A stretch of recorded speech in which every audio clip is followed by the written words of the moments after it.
बालेन्द्र शाहले प्रमाण पत्र बुझ्नु भएको छ। बालेन्द्र शाह प्रतिनिधि सभा सदस्य हुनु भएको छ। पहिलो पटक संसदीय भूमिकामा बालेन्द्र शाह प्रवेश गर्नु भएको छ। बालेन्द्र शाह दर्शकवृन्द, बालेन्द्र शाहले प्रतिनिधि सभा जित्नु भएको छ। प्रतिनिधि सभाको चुनाव जित्सके पछाडि पहिलो पटक बालेन्द्र शाह यसरी सार्वजनिक हुनु भएको छ। हेर्न सक्नुहुन्छ 50,000 मतान्तरले विजय हुनुभएका बालेन्द्र शाह यति बेला प्रमाण पत्र लिनको लागि उहाँ उपस्थित हुनुभएको छ।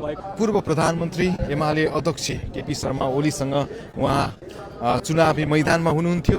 धेरैको आकलन थियो, जिते पनि थोरै मात्रामा मतान्तर हुन्छ होला भन्ने आकलनलाई समेत गलत साबित गर्दै बालेन्द्र शाह झापा क्षेत्र नम्बर 5 बाट विजय हुनुभएको छ। र यसको अझै अर्थपूर्ण यो मात्रामा पनि छ, यो मानेमा पनि छ, किनकि उहाँ राष्ट्रिय स्वतन्त्र पार्टीको भावी प्रधानमन्त्रीको उम्मेद्वार हुनुहुन्छ। राष्ट्रिय स्वतन्त्र पार्टी जो 2/3 नजिक पुगिरहेको अवस्थामा यो विजयलाई र यो पात्र जो अहिले प्रतिनिधि सभा सदस्यको रूपमा बालेन्द्र शाहलाई भावी प्रधानमन्त्री हुने ढोका पनि खुलिसकेको अवस्थामा यति बेला यो विषयलाई निकै महत्त्वको साथमा हेरेको छ। विश्वले हेरेको यो चुनाव र विशेष गरी झापा क्षेत्र नम्बर 5 बाट बालेन्द्र शाह उदाइरहँदाखेरि, सम्भवतः युवा पुस्तालाई लिड गरिरहँदाखेरि यो पक्कै पनि एकदमै मोस्ट अवेटेड भनौँ, सम्पूर्णले प्रतीक्षा गरिरहेको विषय हो यो। दर्शकवृन्द, यति बेला हामी यो दृश्य देखाइरहेका छौँ। निर्वाचन आयोगको कार्यालय झापा क्षेत्र नम्बर 5 बाट यो दृश्य देखाइरहेका छौँ र उहाँले यति बेला प्रमाण पत्र बुझ्दै हुनुहुन्छ। दर्शकवृन्द हेर्न सक्नुहुन्छ, बालेन्द्र शाहले प्रमाण पत्र बुझ्नु भएको छ। बालेन्द्र शाह प्रतिनिधि सभा सदस्य हुनु भएको छ।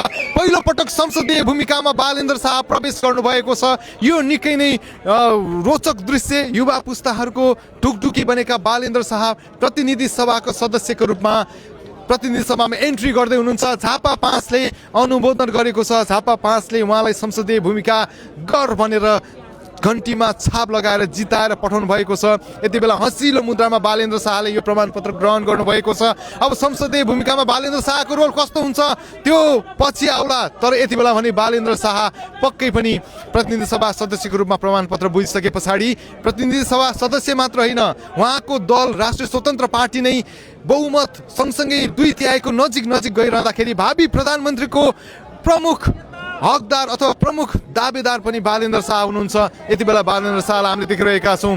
मन्द मुस्कानमा उहाँ प्रमाणपत्र बुझ्दै हुनुहुन्छ। मन्द मुस्कान सहित सम्भवतः बालेन्द्र शाहले पहिलो पटक पोज दिँदै हुनुहुन्छ है। यो पनि यो सम्भवतः पहिलो पटक उहाँले क्यामेरामा पोज दिँदै हुनुहुन्छ। खासै क्यामेरासम्म उहाँ इन्जोय गर्नुहुन्न। साथै यति बेला भने बालेन्द्र शाह प्रमाणपत्र बुझेर फर्कँदै हुनुहुन्छ। दर्शकवृन्द हेर्न सक्नुहुन्छ, बालेन्द्र शाह पहिलो पटक विजय पश्चात सार्वजनिक हुनुभएको हो। यो दृश्य हामी तपाईँलाई देखाइरहेका छौँ। दर्शकवृन्द हेर्न सक्नुहुन्छ, बालेन्द्र शाह प्रमाणपत्र बुझेर जाँदै गर्दाको दृश्य हो यो। बालेन्द्र शाह जाँदै गर्दाको दृश्य हो। दर्शकवृन्द दुई शब्द भन्दै हुनुहुन्छ पत्रकारज्यूहरू। यति बेला बालेन्द्र शाह यति बेला हेर्न सक्नुहुन्छ, हामी खिच्दैछौँ। बालेन्द्र शाह प्रमाणपत्र बुझेर जाँदै हुनुहुन्छ।